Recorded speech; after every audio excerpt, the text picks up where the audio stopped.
came up again, and it was again passed. So that has been broadly supported on this committee, although not unanimously. Which brings me to the gentleman from Texas, Mr. Paul. Thank you, Mr. Chairman. In the past, most members of the Federal Reserve Board, including your predecessor, when they come before the committee, they endorse in general, the idea of transparency. They don't just say we're against transparency. It's the definition that really counts. Most members then would also argue for independence, which generally means that they don't want the Congress to know exactly what they're doing.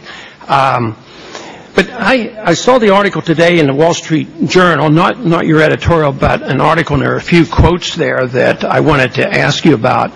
And I do know that all of us can get misquoted in the newspaper, but I want to clarify this because it's either misleading or somebody is confused, and I want to see if I can figure this out.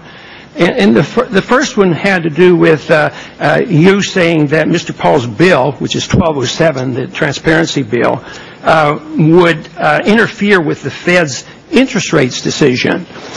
And since I wrote the bill, and the intention, and I know what the intentions are, has nothing to do with interference with monetary policy or interest rates manipulations. There's nobody in the Congress going to be monitoring the Federal Open Market Committee.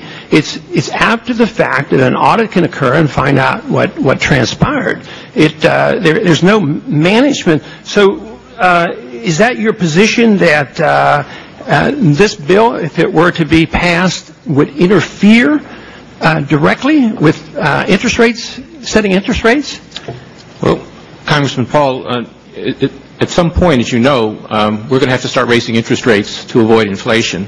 And people have talked about the politics of that and how whether the Fed will be able to do that without intervention or interference. If we were to raise interest rates at a meeting and someone in the Congress didn't like that and said, I want the GAO to audit that decision, wouldn't that be viewed as an interference or at least an ex post? No, I wouldn't think so. This is just reviewing it, and you can do what you want. What about today? Interest rates are artificially low.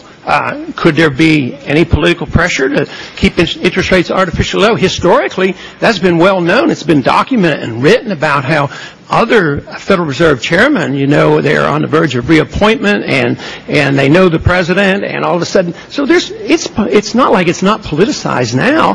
Just the fact that they can issue a lot of loans and special privileges to banks and corporations, that's political. This idea that it would be political because we know what happened afterwards just doesn't seem to add up. Since time is short, I want to go on to the next quote, which I find fascinating because hopefully I can agree with you on this one. Because this is in actual quotes, it says, we absolutely will not monetize the debt.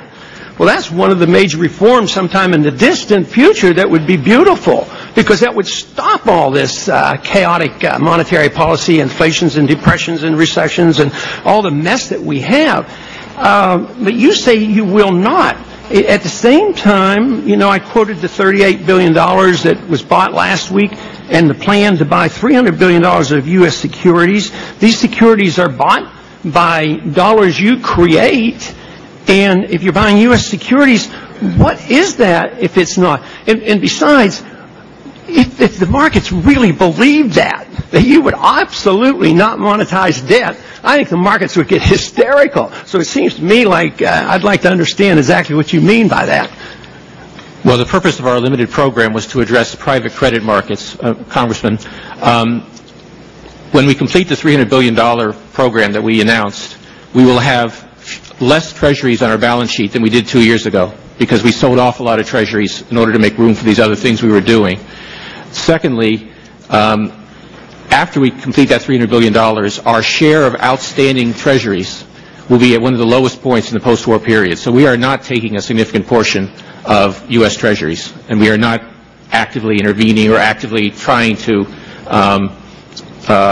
make it easier for the government to issue debt. So you're saying if you buy $300 billion worth of U.S. government debt, that is not inflationary. The true definition of inflation is when you increase the money supply. And the immediate consequence is it sends out false, bad information. to the marketplace. So whether it's when the bubble is being formed or afterwards, all you're doing is inflating constantly. You've doubled the money supply. Interest rates are artificial. People make mistakes. So it seems to me that you're in the midst of massive inflation. But I guess you have a different definition. When you double the money supply, that's not inflation itself? Or are you looking at only prices? May I respond? Briefly. Inflation is the change in the price of the consumer price level, which is that's very stable right now. And there are various measures of money, as you know, and the broad measures of money, the measures of money in circulation, like M1 and M2, are not growing quickly. The gentleman from California, Mr. Barker.